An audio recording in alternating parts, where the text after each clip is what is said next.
What's up guys, this is Willow, not the flavor which is the sweet.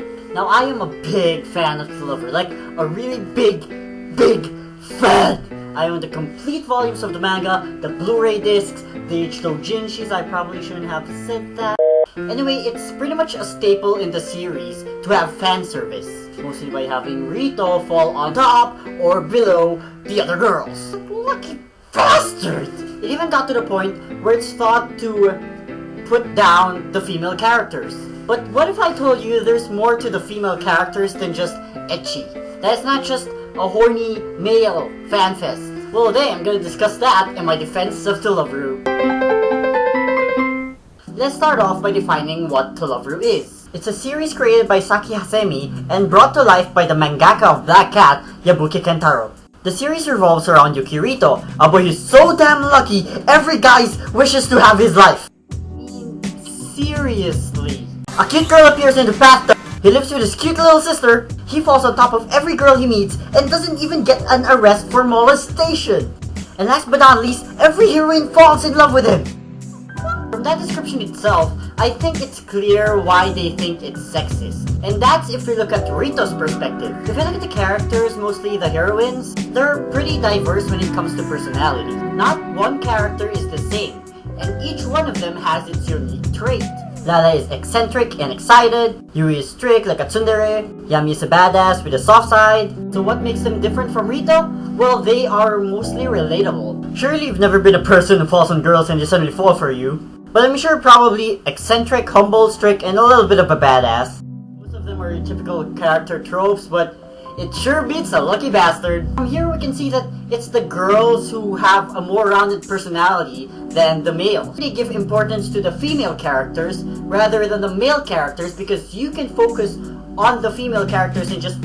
what the heck, that's just... oh, lucky bastard, forget it. Next, let's look at the background of characters. Now, because Rito's past is so normal, he never really had to change any of his traits, making him a flat character. But the heroines in series are quite dynamic, and they change their personalities as the series goes on. Let's take Yami for example, or Golden Darkness. She started out as a cold, heartless killer, but after living in peace in Sainan, she learned to open up to others. Dark past, she was able to move on because of the people who cared for her. Need more proof? Let's analyze Mia Kurosaki's past. At first, she was only deceiving the other characters because it's what her master told her to do. She didn't have a choice, she was totally dependent to her master, but we learn eventually that she wants to live her own life, and she does.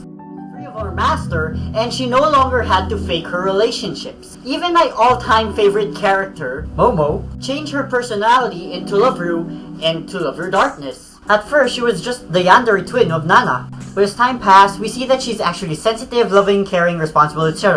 She made a harem plan so that every girl who fell in love with Rito would fight over him. Ah, she's so sweet for thinking of that. So what does this have to do with putting down women?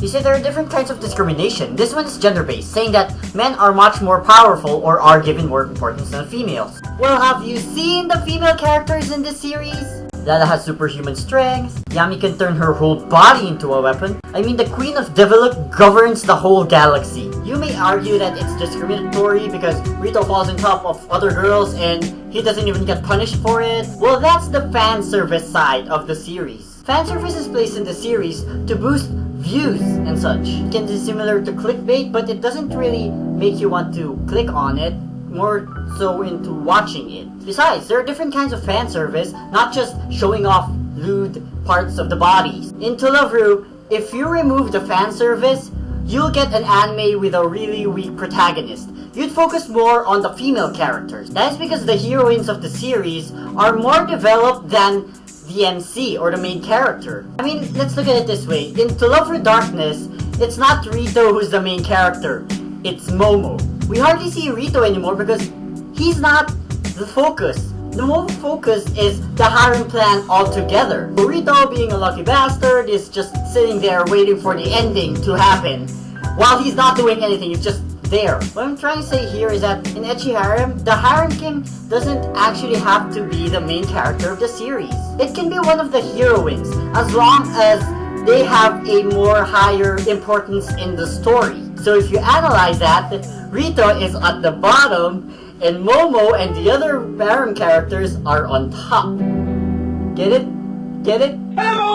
So yes, it's not really sexist because female characters are more important. Heck, even without Rito, you would still have Tulavru. And that, my friends, is the truth of Tulavru. But what do you guys think? Is Tulavru sexist or is it the opposite? Leave your answers in the comments below. The comments below. The comments below. Thanks for watching. Don't forget to like this video and also subscribe down there for more videos like this. As always, this is vanilla, not the flavor, but just as sweet. Seriously though, what's so good about being a harem king?